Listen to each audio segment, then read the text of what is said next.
Evangelho de Mateus, capítulo de número 4 da Palavra de Deus. Texto muito conhecido. A gente se sente em casa, né? Esse que tem uma cara de igreja, né? Entendeu, viu? Então estabeleceu algo aqui nesse lugar. Mas gostaria que você abrisse Evangelho de Mateus, capítulo 4. Depois que você encontrar o capítulo 4, eu peço que você, por favor, procure o versículo de número 3. Vamos fazer uma leitura bem curta, né? Depois vamos estar lendo mais alguns versículos também. Evangelho de Mateus, capítulo 4, verso de número 3 da palavra do Senhor.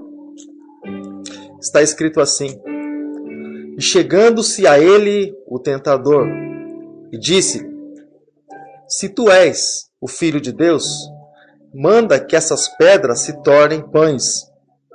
Ele, porém, respondeu e disse: Está escrito, nem só de pão viverá o homem, mas de toda a palavra que sai da boca de Deus. Fala assim comigo: nem só de pão. Nem só de pão. Nem só de pão. Nem só de pão. Viverá o homem. Viverá o homem. Mas de toda a palavra que sai da boca de Deus. Senhor, nosso Deus e nosso Pai, nós te louvamos, Deus, nós te glorificamos, Pai Santo, pela Tua palavra que é poderosa, Tua palavra que sustenta todas as coisas, Tua palavra que tem sustentado as nossas vidas, Pai. Tudo que existe, Pai, é sustentado pelo poder da Tua palavra. Deus, nós te louvamos, Senhor, com toda a nossa intensidade, Deus, com todas as nossas forças, com todo o nosso entendimento, Pai, todo o nosso coração. Nós louvamos a Ti, Pai, por tudo quanto o Senhor tem feito e porque o Senhor tem abençoado as nossas vidas, porque o Senhor tem se feito como alimento, Deus, para cada um de nós. Não simplesmente, Pai, nos sustenta o almoço, o jantar ou o café da manhã, da tarde, mas o Senhor próprio tem nos sustentado. O Senhor próprio, o pão que desceu do céu, tem sustentado as nossas vidas. E mais uma vez, Deus, eu te peço, me colocando, Deus, na condição, Pai, de menor, Pai Santo. Porque está escrito, assim como nós acabamos de ler, nem só de pão viverá o homem, mas de toda a palavra que sai da boca de Deus. Então, Pai, nós queremos nos alimentar, Deus, mais uma vez, Pai Santo, da Tua palavra, porque ela é sustento para a nossa alma e para o nosso espírito, e nós precisamos estar sustentados na Tua presença. Em nome de Jesus, muito obrigado, Pai. E que a Tua palavra, Deus, encontre, Senhor, corações, Pai, abertos, Deus, e corações, Deus, que venham receber, Pai, a Tua palavra, Deus, assim como ela é, Pai. No nome de Jesus Cristo. Amém, amém e graças a Deus. Amém, amado? Jesus, aqui ele estava numa situação ou numa condição. O volume está chegando aí? Senão é aumento aqui. Jesus, ele estava numa situação e numa condição de dificuldade, vamos dizer assim, da sua vida bem no começo do seu ministério, onde no momento de necessidade, vamos dizer assim, Jesus estava na condição de Deus, mas também na condição de homem. Ele sentia dores de tudo que alguém pode sentir, e porque ele precisava passar todas as coisas na condição de homem. Mas assim como nós acabamos de ler, por várias vezes foram oferecidas algumas coisas que aparentemente Jesus precisava. A glória do mundo, todos os reinos, tudo aquilo que alguém pode se chamar de tenho prazer na vida. E foi oferecido algo também, amado, que trazia prazer, a princípio, para o seu estômago, ou algo que pudesse sustentar a si próprio. Mas ele sabia que existia alguém que é mais superior de tudo aquilo que existe nesse mundo. E ele disse assim: nem só de pão viverá o homem, mas de toda a palavra que sai da boca de Deus. Amém, amado? E o que Jesus estava falando? O que Jesus estava falando refletia no Antigo Testamento, porque aconteceu que o homem e a mulher, Adão e Eva, lá no Jardim do Éden, eles também tinham tudo a princípio, mas eles deram ouvidos à serpente. E de certa forma, eles deixaram tudo aquilo que podia suprir a vida deles. E eles preferiram a matéria. Eles preferiram o prazer para suas vidas. E no livro de Deuteronômio, querido, capítulo de número 8, nos fala a respeito de um povo também que caminhou pelo deserto. Deuteronômio, que se chama, que é o quinto livro, né, da Bíblia. Capítulo 8, no verso de número 2, diz assim, olha só, então significa que essa palavra não era somente para Jesus, em algo específico, mas para todo o povo que é servo de Deus, que se coloca na condição de servo e também de filho de Deus. Olha só que interessante. Deuteronômio capítulo 8, verso de número 2, diz assim, e lembrarás de todo o caminho pelo qual o Senhor teu Deus te guiou no deserto esses 40 anos, para te humilhar, para te provar, para saber o que estava no teu coração, e se guardarias os seus mandamentos ou não. Aqui Deus estava fazendo uma espécie de um teste com o povo, porque Deus queria que entrasse na terra prometida, não simplesmente um número grande de pessoas. Deus não queria um número grande de pessoas entrando na Canaã. Deus queria pessoas que realmente confiassem nele, que realmente tivessem ele gravado, o nome dele no seu coração, que tivesse ele como um ser absoluto, como que alguém que busca primeiro lugar, o reino dele, a vontade dele. Deus não queria simplesmente multidão, mas Deus queria adoradores. Uma espécie em extinção que nós temos nos dias de hoje. Adoradores que adorem ao Senhor em espírito e em verdade. Independente daquilo que tem na nossa mesa, nós adoramos ao Senhor. Independente se a porta está aberta ou fechada, nós adoramos ao Senhor. Independente se temos condição de ir ou não, nós adoramos ao Senhor. E aqui, querido, esse povo ele foi provado por Deus, porque Deus queria um coração puro para entrar na terra prometida.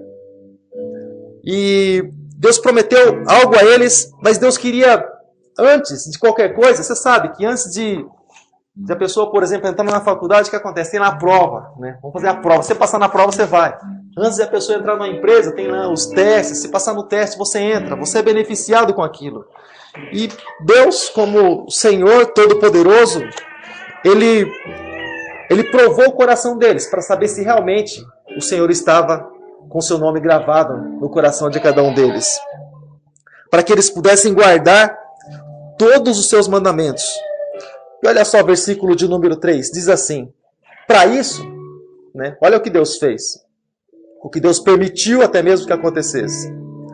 O Senhor Deus te humilhou, te deixou ter fome, e te sustentou com um maná que tu não conheceste, nem teus pais conheceram, para te dar a entender que o homem não viverá só de pão, mas de tudo que sai da boca do Senhor viverá o homem. Exatamente para isso que Deus provou o coração do homem. Então eles começaram a caminhar pelo deserto. A princípio, aparentemente, faltou alguma coisa. Eles deveriam orar ao Senhor. Senhor, nos dá um alimento. Nós precisamos do Senhor. Queremos que o Senhor nos dê um alimento. Deus ia dar o alimento. Mas o povo partiu para um outro caminho. Pelo caminho da murmuração. Então Deus, enquanto não pereceu o último murmurador, eles não entraram na terra prometida. Mas tudo isso, amado, tem um simbolismo. Tudo isso tem um simbolismo. Abra sua Bíblia em Hebreus, se você puder. Hebreus capítulo 9, verso de número 4. Carta aos Hebreus. Hebreus fica depois das cartas de Paulo. E fica aí antes de Tiago. No capítulo 9, verso de número 4. Você vai ver a importância daquilo que Jesus estava falando.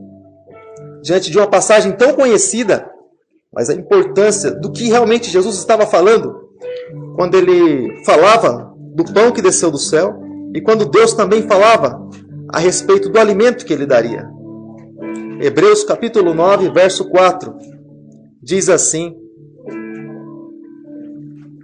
vou ler a partir do verso 3, diz assim, mas depois do segundo véu, que estava no tabernáculo, que se chama Santo dos Santos, que tinha o incensário de ouro e a arca do concerto, coberta de ouro, toda em redor. e que estava um vaso de ouro que continha o maná, a vara de Arão que tinha florescido e as tábuas do concerto. Ou seja, só para você ter uma ideia, a arca ela representava a presença de Deus. E algo muito interessante que você percebe que é como que se Deus guardasse aquilo que é precioso dentro do coração dele, guardasse no interior dele. Olha só. Vou começar do final. Tinha na arca as tábuas do concerto, as tábuas da lei, a palavra de Deus. Que tinha também a vara de Arão que havia florescido, quando Arão passou por um teste e o próprio Deus honrou Arão. Ou seja, o que Deus tem no coração dele, aqueles que fazem segundo a tua vontade, e ele o honrará no tempo certo. Isso Deus guarda. E também o maná. Ou seja, para nós buscarmos ou para nós encontrarmos o alimento de Deus para as nossas vidas, nós precisamos buscar nele. Nós precisamos buscar no Senhor. O alimento, amado, não é simplesmente o jantar que vem daqui a pouco, principalmente essas horas, né? Você consegue sentir assim, um cheirinho de longe dos vizinhos, você fala, está na hora da janta, na hora do almoço. Não simplesmente esse alimento. Esse alimento, a pessoa ingere ele, daqui a pouco vai embora e tudo se acaba e a fome vem de novo, e enfim. Mas o alimento de Deus, ele não passa, querido. Ele permanece na vida da pessoa e sustenta a vida da pessoa. Assim como Elias, quando ele comeu o pão de Deus, andou 40 dias e andou 40 noites sendo sustentado pelo pão de Deus. E continua dizendo, amado, continua dizendo, porque Jesus, certa vez, estava conversando com os judeus, e os judeus questionavam a respeito disso, porque Jesus falou assim, eu sou o pão que desceu do céu. Jesus estava falando com ele, mostrando a respeito do alimento que ele daria para aqueles que o recebessem. Jesus falou, aquele que não comer do meu corpo, não beber do meu sangue, não tem parte comigo. Mas Jesus comentando, falando a respeito do pão, eles não entenderam. No Evangelho de João, capítulo 6, Evangelho de João, capítulo de número 6, eles falavam a respeito desse assunto. Se você quiser, você tem toda a liberdade para acompanhar. Evangelho de João, capítulo de número 6.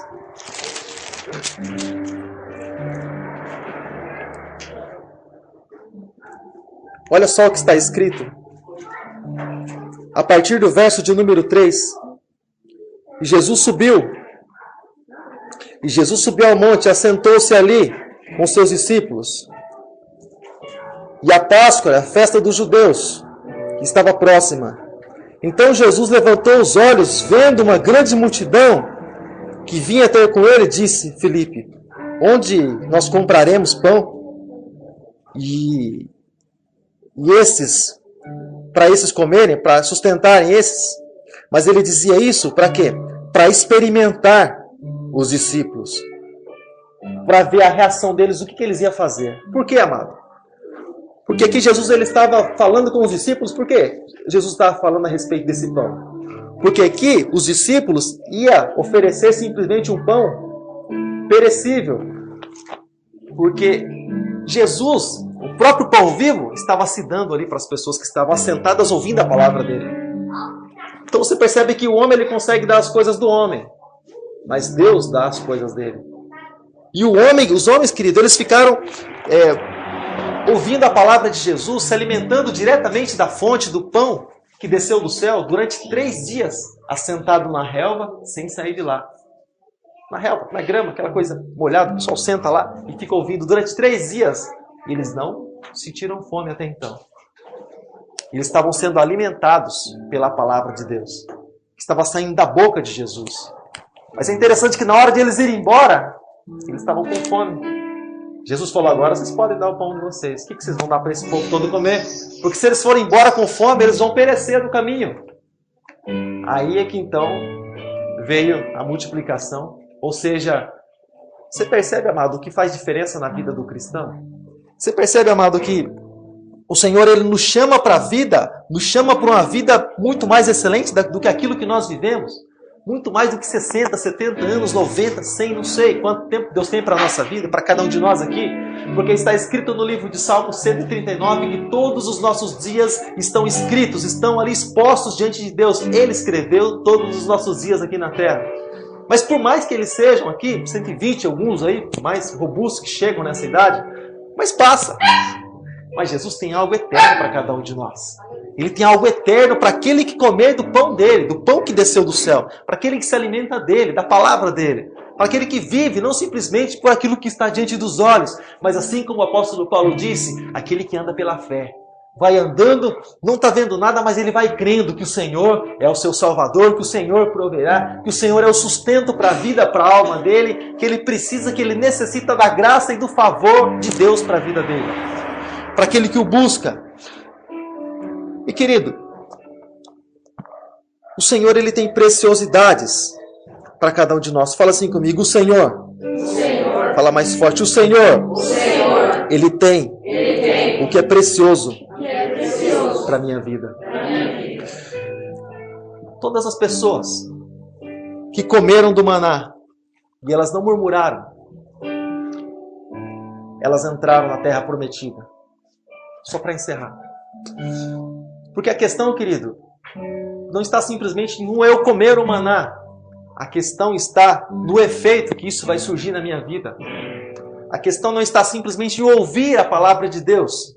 A questão é que crédito que eu vou dar para a palavra que eu vou ouvir. Porque é isso que me sustenta, é isso que faz diferença na minha vida.